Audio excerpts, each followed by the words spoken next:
لە سێبەری باوەڕدا. بەرجی یەکەم، نووسینی مامۆستا فەتحوڵڵا گولەن. 3. ئەو گەوهرەی لە کاتی بێدەنگبوونی مادەکەماندا دەکەوێتە گۆ ڕۆحە. تەنانەت لە جیهانی مولکیشدا ئاخاوتنەکان جۆرە و جۆرن. لێرەدا مەبەستمان لە ئاخاوتن تەنها ئەو گوڵی ڕەوانبێژیە نییە کە لەسەر زمانی مرۆڤ شکۆفە دەکات، بەڵکو هەموو جۆرەکانی لە یەکتێگەیشتن و گۆڕینەوەی هەواڵ دەگرێتەوە، چونکە هەموو شێوازێکی باسکردن و تێگەیاندن جۆرێکە لە ئاخاوتن. تەنها ئەو دەنگانەی کە دەکەونە سنووری توانای بیستنی ئێمەوە تا بڵێ زۆر و جۆرە و جۆرن. بەڵێ، دەنجی بەریەکەوتنی دوو دانەبەر لەگەڵ بەریەکەوتنی دوو پارچەدار یان دوو تووڵی ئاسن چەند جیاوازن. تەنانەت دەنجی ئەو ئاوەی کە لە ناخی زەویەوە هاوڕێ لەگەڵ تەوژم و هاژەدا دێتە دەر جیاوازە لە دەنجی ئەو ئاوەی کە بە خامۆشی بەڕێڕەوی خۆیدا گوزەر دەکات. لە بەرامبەر دەنجی ترسناکی زریان و بۆراندا چەند ناسک و شیرینە دەنجی بای سەبا یان شەماڵ. هەورەگرمەش دەنجێکە، دەنجێک کە ترس و سام لە مرۆڤدا دەبزوێنێت، بەڵام لە دەنجی ئەفسوناوی باراندا ئارامی و دڵنیایی شاراون. دانیشتوانی دارستانەکانیش دەنجی تایبەت بە خۆیان دەردەکەن. هەندێکیان گوێی مرۆڤ بێزار دەکەن و هەندێکی تریان ئاسوودەبەخشن. باڵندەکان کە منداڵی ئاسمانی شینن، ئەوانیش دەنجی جۆرا و جۆریان هەیە. بولبول دەخوێنێت و قەلەڕەشیش دەقیڕێنێت.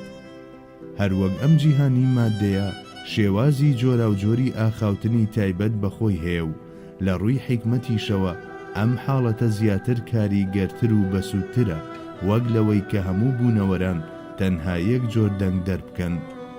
بە هەمان جۆر شێوازی ئاخاوتنی خوای گەورەش لەگەڵ هەر یەکێک لە جیهانەکاندا جیاوازە. ئەو خوایەی کە بە شێوازی ئاخاوتنی جیاواز لەگەڵ فریشتەکانی و پێغەمبەرەکانی و وەلیە ئیلهام بۆ کراوەکانی دەدوێت، لە ڕێگەی کتێبەکانیشەوە قسە لەگەڵ خەڵکی دەکات و بە جۆرێکی دیکەی جیاوازیش لەگەڵ بەرد و چیا و ئاسمان گفتوگۆ دەکات. وەحی و ئیلهامی بۆ هەنگ و هاوچەشنەکانیشی شتێکی تابڵەی جیاوازە. هەروەک جیهانی بەرزەخ زمانێکی ئاخاوتنی تایبەت بەخۆی هەیە، بە هەمان جۆر ئاخاوتنەکانی مەحشەر و بەهەشت و دۆزەخیش بە گوێرەی جیهانەکانی خۆیان دەبن. با بگەڕینەوە بۆ جیهانی خۆمان. شێوازەکانی ئاخاوتن و تێگەیشتن لە ناو مرۆڤەکانیشدا هەمە جۆرن.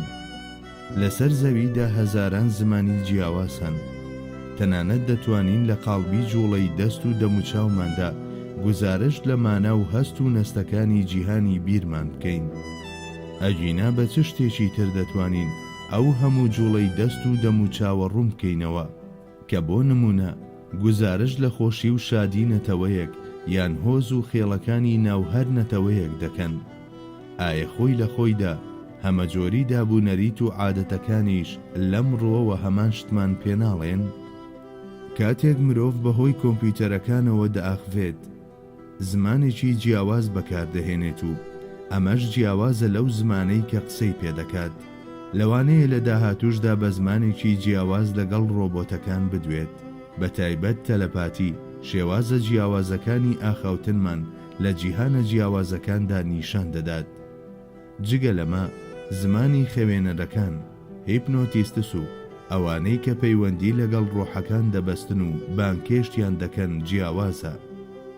اینجا ئەوەش هەیە کە مرۆڤ بێ ئەوەی زمانی بەکاربهێنێت لە ناوخۆیدا و لەگەڵ خۆی قسە دەکات.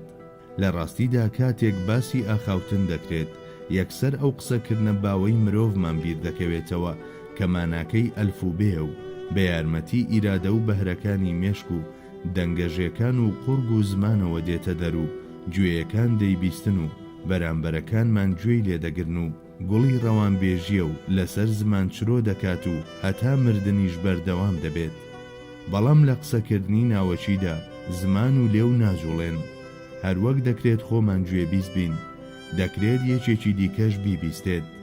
بە ئەندازەی شەقەی باڵی هێزی خەیاڵیشمان دەتوانین لە جیهانی تەواو جیاوازدا خۆمان ببینینەوە و لەوانەیە لەگەڵ بوونەوەرانێکدا بنیشین کە هەرگیز ڕێیان نەکەوتوەتە ئەم جیهانەی ئێمەوە و گفتوگۆیان بە جۆرێک کە لە زمانی یەکتریش تێدەگەین لەگەڵ ساز دەکەین. خەونەکانیش زمانێکی تایبەت بە خۆیان هەیە. لە خەوێکدا کە ئەندامەکانی جەستەمان لە نیوە مردنێکدان، ئای چ ڕوودا و گەلێکمان بەسەر دێت و چ ڕۆژانێک دەژین و گفتوگۆی چ شتانێک لەگەڵ چ کەسانێک دەکەین. گاه بە قاقەی پێکەنینمان شاخەکان دەلەرێنینەوە و گاه بە هەنسکی گریانمان جەرگ دەسووتێنین. کاتێک ئێمە لە ناوەندی ئەم هەموو شتە سەرسوڕهێنەرانەداین، ئەگەر کەسێک لە ژوور سەرمانەوە دابنیشێت ئاگەی لە هیچ یەکێک لەمانە نابێت، چونکە ئەو لە ڕەهەندێک و جیهانێکی دیکەدایە. نەقاقاکانمان ئەویان بێزار و نەگریان و هەنسکەکانیشمان دڵی ئەویان خەمبار کردووە. بەڵێ کاتێک ماددەکەمان خامۆش دەبێت، گەوهرێکی ناو ئێمە دێتەگۆ. ئێمە بەمە دەڵێین ڕۆح. ئەوەی کە کەسێکی تر ناوێکی تری لێ بنێت هیچ شتێک لە ماهیەتەکەی ناگۆڕێت. هەروەها هەست و شعور و لایەنە نیانە مرۆییەکانیش زمانێکی جیاواز و شێوازێکی ئاخاوتنی تایبەت بە خۆیان هەیە. 4. ڕۆح پۆشاکێکی تایبەت بە خۆی و جەستەیەکی میسالی هەیە. ڕۆح پۆشاکێکی تایبەت بە خۆی هەیە. هەرچەندە ئێمە ناوی جەستەی میسالی لێدەنین، بەڵام چەندەها ناوی دیکەشی هەیە. بەرجی نورانی، لەتیفەی بەخۆر، ئەللەتیفە سیالە، جەستەی ئەپیری، لاشەوزە، جەستەی دووهەم، جوود، خێو، تارمایی، فانتۆم. مادام هەموو شتێک بە جوود دروست کراوە، کەواتە دەبێت جەستەشمان دوانە بێت. یەکێکیان مادی و ئەوی تریان میسالی.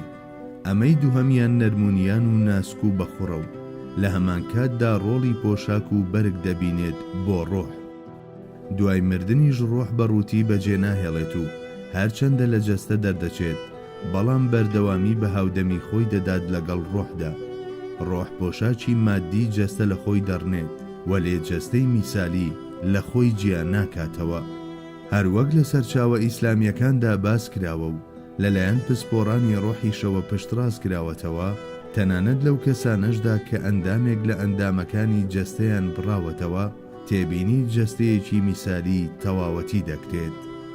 لە کتێبی گەڕانەوە بۆ لای بەدیهێنەر لە رووسیا ڕوونکردنەوەی دوور و درێژ لەم بارەیەوە دراوە.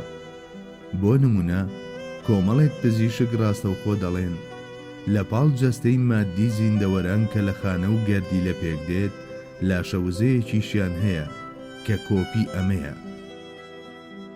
دەوترێت کە بە میتۆدی کیرلیان وێنەی جەستەی میسالی ڕۆح گیراوە. دەگوترێت کە وێنەی کیرلیانی بە یارمەتی کارەبایەکی ڤۆڵتاج بەرز جەستەی میسالی ڕۆحی دەستنیشان کردووە. بینرانی قۆڵی کەسێک لە وێنەی کیرلیانیدا لە کاتێکدا کە پێشتر قۆڵی بڕاوەتەوە، پێدەچێت ئاماژە بێت بۆ وێنەی ئەو پۆشاکە میسالیەی کە لە ڕۆح پێچراوە. لە زانکۆی ئاتاکیرۆڤ لە کازاخستان وێنەی بزۆکی میسالی زیندەوەر لە ژێر کامیرای تایبەتدا گیراوە. ساڵی 1968 کتێبێک بە ناوی بناغە بایۆلۆجیەکانی میتۆدی کیرلیانی دەرچوو. لە وێنەکانی ئەم کتێبەدا جەستەی دووهەم، جەستەی بایۆپلازمی مرۆڤ دەبینرێت.